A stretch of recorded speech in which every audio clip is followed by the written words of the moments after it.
નમસ્કાર, આપ જોઈ રહ્યા છો સત્ય સમર્પણ ન્યૂઝ અને હું છું વિશ્વાસ.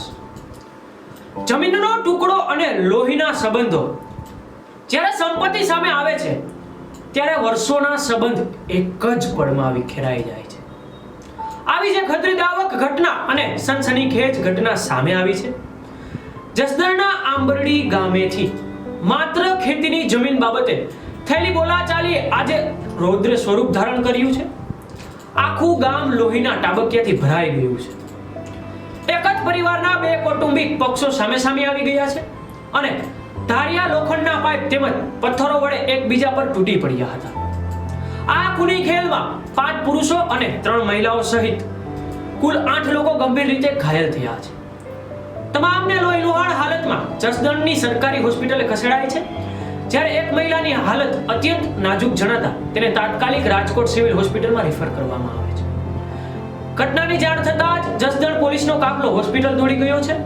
બનાવમાં તો અમારા ભાઈ ને મારા ભાભીને 2 ભાઈઓને માર્યા છે. લાલજીભાઈ લક્ષ્મણભાઈ ને એના ઘરના નીમુબેન લાલજીભાઈ, દીપકભાઈ અને રાહુલ અને હરી અસ્મિતા 5 જણાએ તેને માર્યા છે.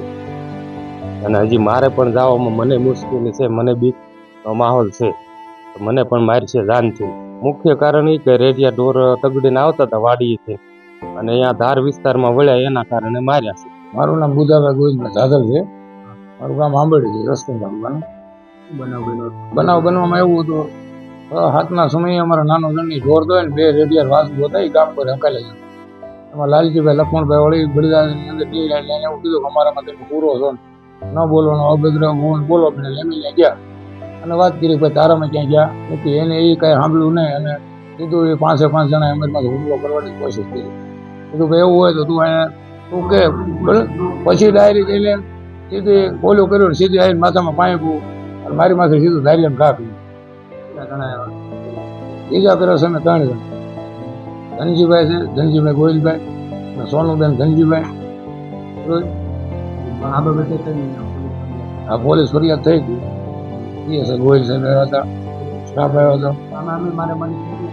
ના, અમે કોઈ નથી કર્યું એમની રીતે. પછી એને કાંઈ કર્યું હોય ને આ બધું અમારા હાથમાં કાંઈ હતું જ નહીં. એને તો એમનું મકાન હતું, તેમની પોતે સેફટીમાં જતા એને કે ધારિયા પાયપું બધા તીક્ષણ હથિયારો ને દિલ્હીના ખાનામાં રાખે. અને અમારી માથે એવું કર્યું એવું નહીં. ગામમાં કોઈ પણ અગ્રણીને પૂછ્યો, એને એની બધામાં આવી રીતના કરે છે. મુખ્ય કારણ આ ઢોર નથી હકાલ્યા, એ રેડિયા ઢોર અમારા પોતાના માલિકના ઢોર નતા.